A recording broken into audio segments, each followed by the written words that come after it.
Hey guys, welcome back to the new video. So guys, इस video में हम लोग स्टोरेज क्लास क्या होता है उसे जानेंगे। चलिए देखते हैं क्या होता है। स्टोरेज क्लास बेसिकली किसी भी वेरिएबल का life time, variable location, scope और इनिशियल वैल्यू, ये सारी चीज़ें बताते हैं। अब देखिए, स्टोरेज क्लास क्या होता है, हर एक डेटा टाइप के आगे लगाया जाता है। कुछ में सी प्रोग्रामिंग में क्या होता है, बाय डिफ़ॉल्ट लग जाता है, आपको लगाने नहीं पड़ते हैं। अब देखिए 4 टाइप के स्टोरेज क्लास होते हैं। कौन कौन से, देखिए यहाँ पे ऑटो, रजिस्टर, स्टैटिक, एक्सटर्न। चलिए एक एक करके सभी चीज़ों के बारे में जानते हैं। देखिए ऑटो स्टोरेज क्लास होता है जो, वो डिफ़ॉल्ट टाइप होता है। जब भी हम लोग किसी फंक्शन और किसी भी किसी भी फंक्शन और किसी भी ब्लॉक के अंदर हम लोग कोई भी वेरिएबल डिक्लेयर करते हैं, like this int X, int Y, string नहीं होता है, character, array, X Y Z, कुछ भी हम लोग डिक्लेयर करते हैं, उसके आगे स्टोरेज क्लास हम लोग नहीं लगाते। तो बाय डिफ़ॉल्ट ऑटो ही होता है। देखिए डिफ़ॉल्ट इनिशियल वैल्यू जो होती है किसी भी ऑटो वेरिएबल की, वो गार्बेज वैल्यू होती है। और स्कोप जो होता है, विद इन ए ब्लॉक हम लोग एक्सेस कर सकते हैं, उसके बाहर हम लोग एक्सेस नहीं कर पाएंगे। लाइफ टाइम जब क्या होती है, जब जी वो ब्लॉक, मतलब करली ब्रेसेस से हम लोग ब्लॉक क्रिएट करते हैं, वो करली ब्रेसेस के बाहर हम लोग एक्सेस नहीं कर पाएंगे। वेरिएबल जो लोकेशन होता है इसका स्टैक होता है। और सिंटेक्स देखें, ऑटो कीवर्ड होता है, फिर डेटा टाइप, वेरिएबल नेम, ऐसे हम लोग डिक्लेयर करते हैं। जैसे यहाँ पे एग्जांपल में देखिए ऑटो इंट एक्स, और अगर इंट एक्स भी लिखें तब भी वो ऑटो टाइप होता है, क्योंकि ऑटो बाय डिफ़ॉल्ट होता है। ओके, उसको अगर लिखें या ना लिखें, दोनों सेम ही होता है। सो अब बात करते हैं सेकेंड डेटा टाइप की। Second data type registered data type होता है। और सेकेंड डेटा टाइप देखिए क्या होता है, इसका कोई इस तरह का अगर रजिस्टर्ड वेरिएबल हम लोग डिक्लेयर किए, registered data type variable name इस तरीके, रजिस्टर्ड इंट या कैर, इस तरीके की वेरिएबल अगर डिक्लेयर किए तो उसका कोई एड्रेस नहीं होता है, क्योंकि रजिस्टर वेरिएबल जो होते हैं वो क्रिएट होते हैं सीपीयू में। और सीपीयू जब रन करता है, सीपीयू रजिस्टर जो होता है मेन मेमोरी में क्रिएट होते हैं। जब भी मेन मेमोरी जो है, जब भी प्रोग्राम रन करता है तब तक ही वैलिड रहता है। जब वो प्रोग्राम ख़त्म होता है तो उसे एड्रेस भी अपने आप क्लीन हो जाता है, और जो भी मेन मेमोरी होता है क्लीन हो जाता है। और देखिए इसका default initial value garbage value होती है, और स्कोप जो है विद इन ए ब्लॉक होता है। Life time end of the block, जब भी ब्लॉक एंड करे होगा उसके बाहर हम लोग एक्सेस नहीं कर पाएंगे। वेरिएबल लोकेशन सीपीयू रजिस्टर्ड होता है। और सिंटैक्स देखें तो ये रजिस्टर्ड कीवर्ड होता है। देन हम लोग डेटा टाइप यूज करते हैं, फिर वेरिएबल नेम। एग्जांपल में देखिए रजिस्टर्ड इंट एक्स। अब देखिए इस तरीके से हम लोग डिक्लेयर करते हैं। अब अगला स्टोरेज क्लास देखते हैं। देखिए स्टैटिक स्टोरेज क्लास, ये मतलब डिक्लेयर एक बार होता है। स्टैटिक वेरिएबल जो भी होते हैं, इस तरीके के वेरिएबल डिक्लेयर एक बार होते हैं। एक ही बार एक वेरिएबल डिक्लेयर करेंगे, उसके बाद डिक्लेयर करेंगे तो वही पुराना वाला वेरिएबल रहेगा, कोई नया वेरिएबल नहीं क्रिएट होगा। और इसकी डिफ़ॉल्ट इनिशियल वैल्यू होती है वो 0 होती है, और इसको विद इन द ब्लॉक हम लोग एक्सेस कर पाएंगे। और लाइफ टाइम क्या होती है, जब तक प्रोग्राम एंड नहीं होगा तब तक हम लोग इसको यूज कर पाएंगे। देखिए अभी इस सब का हम लोग कोड करके रियल लाइफ सॉल्यूशन देखेंगे, कैसे हम लोग कैसे ये मतलब इस सबको इम्प्लीमेंट कैसे करेंगे, वो सब हम लोग देखेंगे अभी कोड लिख के। वेरिएबल लोकेशन क्या होता है, डेटा सेगमेंट होता है। और देखिए सिंटेक्स अगर बात करें, सिंटेक्स स्टैटिक कीवर्ड यूज करते हैं। देन डेटा टाइप कुछ भी हो सकता है, इंट, फ्लोर, कैर, इस तरीके कुछ कोई भी हो सकता है। फिर वेरिएबल नेम, तो यहाँ पे देखिए इंटीजर टाइप का हम लोग वेरिएबल डिक्लेयर किए हैं, स्टैटिक स्टोरेज क्लास का, स्टैटिक इंट एक्स। अब बात करते हैं एक्सटर्न स्टोरेज क्लास का।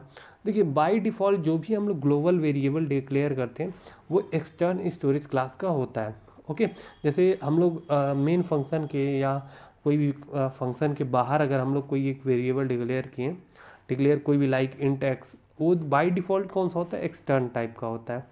ठीक है। और देखिए बाय डिफ़ॉल्ट इनिशियल वैल्यू जो होती है 0 होती है। स्कोप क्या होता है, ग्लोबल। लाइफ टाइम क्या होती है, जब तक हमारा प्रोग्राम रन करता है तब तक ही हम लोग एक्सेस कर पाएंगे। वेरिएबल लोकेशन क्या होता है, डेटा सेगमेंट। तब तक हम लोग एक्सेस कर पाएंगे जब तक प्रोग्राम, इसीलिए हम लोग तब तक एक्सेस कर पाएंगे जब तक प्रोग्राम वो चलेगा। और देखिए इसका सिंटेक्स क्या है, एक्सटर्न कीवर्ड है। फिर डेटा टाइप मैं बताया कुछ भी हो सकते हैं, इंट, फ्लोर, कैर, कुछ भी। और वेरिएबल नेम कोई भी, या तो एरे भी हो सकता है, उसको भी हम लोग एक्सटर्न टाइप का हम लोग डिक्लेयर कर सकते हैं। फिर देखिए एग्जांपल में जैसे एक्सटर्न इंट एक्स, ये ऐसे वेरिएबल डिक्लेयर। चलिए देखते हैं इसका कोड लिख के रन कराते हैं, एक एक चीज़ समझते हैं।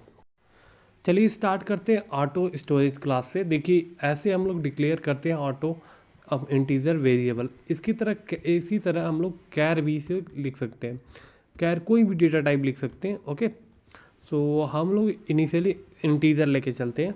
तो default initial value garbage value होती है। गार्बेज वैल्यू का मतलब क्या होता है पहले उसे समझते हैं। कुछ भी आ सकता है, प्रिडिक्टेड नहीं है कि 1 आए 0 आए 1 2 3, कुछ भी आ सकता है। ओके, सो अब रन करा के देखते हैं डिफ़ॉल्ट इनिशियल वैल्यू क्या आती है। 0 आ गई, कुछ भी आ सकती है बट डिफ़ॉल्ट इनिशियल वैल्यू जो होती है वो हमारा 0 आएगी। सॉरी, वो कुछ भी मतलब गार्बेज वैल्यू आएगी।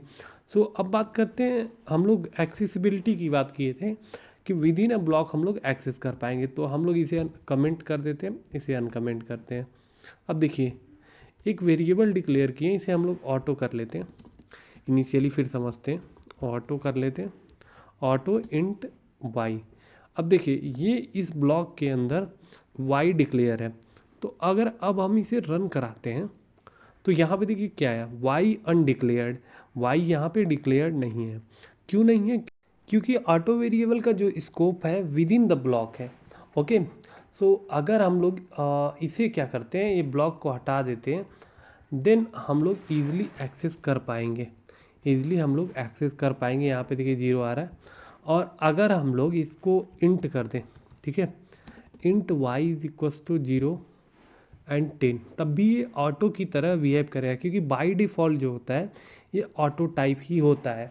ओके, सो अब अगले डेटा टाइप की बात करते हैं, वो है रजिस्टर्ड। अब देखिए रजिस्टर्ड का डिफ़ॉल्ट वैल्यू क्या होता है, गार्बेज वैल्यू होता है। तो इसे रन करा के देखते हैं। तो यहाँ पे देखिए 1 आ गया। तो ये 1 गार्बेज वैल्यू, क्योंकि यहाँ पे देखिए कोई भी इनिशियलाइजेशन हम लोग 1 से नहीं किए हैं। ओके, सो अगर देखिए आप प्रिंट कर दिए, और दूसरा पॉइंट क्या था कि इसका कोई एड्रेस नहीं होता है।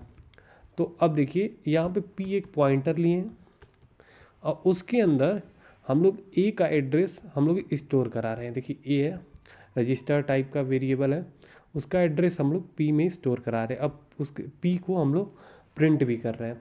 ठीक है, अगर मैंने प्रिंट किया, इसे देखते हैं क्या होता है रन कराने के बाद। यहाँ पे देखिए क्या आया, address of register variable A requested.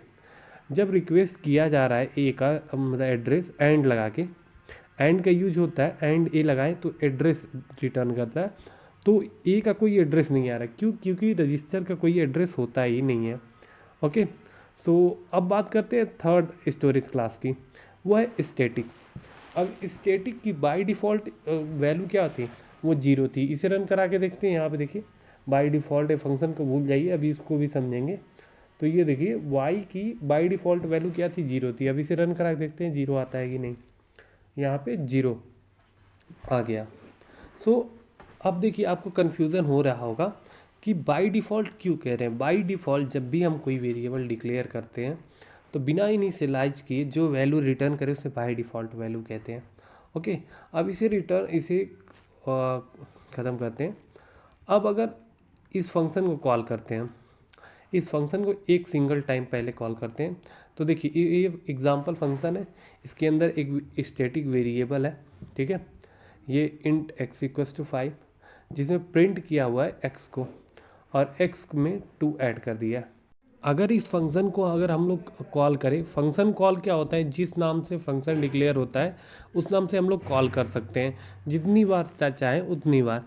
तो अब इसे हम रन कराते हैं। तो यहाँ पे देखिए 5 आया, क्योंकि 5 से हम लोग डिक्लेयर किए थे। ठीक है, अगर इसे और जब ऐड कर दिए तो x 7 हो गया, x इज इक्वल्स टू हमारा 7 हो गया। ठीक है, ये हमारा वैल्यू हो गया। अब अगर दोबारा हम लोग कॉल करें, अगर हम लोग दोबारा इसी फंक्शन को कॉल करें तो क्या ये स्टैटिक इंट काम करेगा? 5 से दोबारा इनिशियलाइज होगा? नहीं, दोबारा हमारा 7 हो जाएगा। कैसे होगा, चलिए रन करा के देखते हैं। अगर हम लोगों ने रन कराया तो यहाँ देखिए 5 7। अगर एक बार और रन कराते हैं, अगर एक बार और इस फंक्शन को हम लोग रन कराते हैं यहाँ पे, तो देखिए यहाँ पे इसे रन कराया तो यहाँ पे 5 7 9 आ गया। ठीक है, ये आ गया। अब क्या करते हैं हम लोग, अब हम लोग नेक्स्ट जो स्टोरेज क्लास है उस पर चलते हैं। तो वो है हमारा एक्सटर्न टाइप का। एक्सटर्न हमारा ग्लोबल होता है, डिफ़ॉल्ट इनिशियल वैल्यू 0 होती है। तो सबसे पहले डिफ़ॉल्ट इनिशियल वैल्यू देख लेते हैं। तो यहाँ पे देखिए ये ग्लोबल जितने भी होते हैं वो हमारे जो है, जो भी हमारे फंक्शन मेथड के फंक्शन और मेन फंक्शन के बाहर डिक्लेयर होते हैं वो ग्लोबल वेरिएबल होते हैं। तो इंटीजर टाइप का, देखिए इंटीजर तो बहुत डिक्लेयर कर लिए, अब इसे फ्लोट कर लेते हैं ताकि आपको कन्फ्यूज़न ना हो। एक और हम लोग कैर डिक्लेयर कर देते हैं, कैर सी, उसे भी हम लोग प्रिंट करा लेते हैं। ये हमारा %f कर लेते हैं, तो इसे हम लोग जे कर लेते हैं, ठीक है। प्रिंट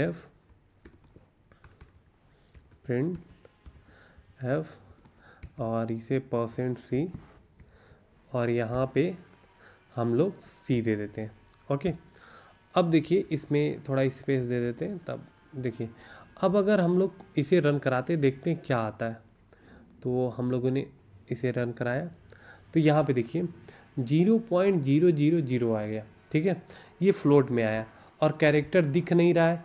तो कैरेक्टर दिख इसलिए नहीं रहा है क्योंकि ये कुछ प्रिंट ही नहीं हुआ, मतलब नल जो है प्रिंट नहीं हुआ, क्योंकि उस कैरेक्टर को हम ढूंढ रहे थे। डिफ़ॉल्ट इनिशियल वैल्यू गार्बेज नहीं होगी, इसमें नल होगी, ठीक है, वो नहीं दिख रहा था। तो अब बात करें एक्सटर्न टाइप का। देखिए यहाँ पे एक्सटर्न कीवर्ड से यूज हुआ। तो देखिए एक मैंडेटरी कंडीशन है कि जब भी आप एक्सटर्न वेरिएबल डिक्लेयर करें तो उसे इनिशियलाइज ज़रूर करें, क्योंकि देखिए जब हम लोग यहाँ पे देखिए इसे हम लोग इस सब को हटा देते हैं, ठीक है, एक को रहने देते हैं, ये आई को प्रिंट करने के लिए, तो इसे हटा दिए हम लोग। उसके बाद समझते हैं कहना मैं क्या चाहता हूँ। तो इसके बाद हमारा ये हम लोगों ने हटा दिया, ठीक है। ये अब रन करके दिखाते हैं अब आपको। देखिए अगर हम लोग ग्लोबली डिक्लेयर करें, यहाँ पे देखिए क्या आया, अनडिफाइंड रेफरेंस टू। जब भी हम लोग एक्सटर्न वेरिएबल डिक्लेयर करते हैं तो वो अपना कॉपी खोजता है कि अपना कॉपी जहाँ पे उसका इनिशियलाइजेशन हुआ, मतलब जहाँ पे इनिशियलाइज हुआ वैल्यू असाइन हुई होता है। तो अगर देखिए अगर या तो ऐसे डिक्लेयर कर दिए, यहाँ पे आके हम लोग i=100 दे दें, कुछ भी वैल्यू दे सकते हैं। अब अगर रन कराएं तो देखिए अब आउटपुट आ जाएगा। क्यों आ जाएगा? क्योंकि इसका कॉपी मिल गया ना, जहाँ पे इनिशियलाइज मतलब वैल्यू इनिशियलाइज हुई हो। और देखिए इसको इस तरह भी कर सकते हैं, int i=10, तब भी ये काम करेगा। तो यहाँ पे देखिए 10 वैल्यू आ गई। सो इस तरीके के एक कॉन्सेप्ट है, और भी कॉन्सेप्ट है इसमें, बट हम बेसिक लेके चल रहे हैं। ज़्यादा आपको इसके बारे में बता दिए तो आप खुद ही कन्फ्यूज हो जाएंगे। अगर वो देखना पूरा फुल वीडियो इस एक्सटर्न, स्टैटिक, इस सारे वेरिएबल के बारे में, तो मैं कुछ ही दिन में वो वीडियो बनाने वाला हूँ और डिस्क्रिप्शन में लिंक दे दूँगा और आप वहाँ से देख सकते हैं। सो इस वीडियो में इतना ही। So thank you guys.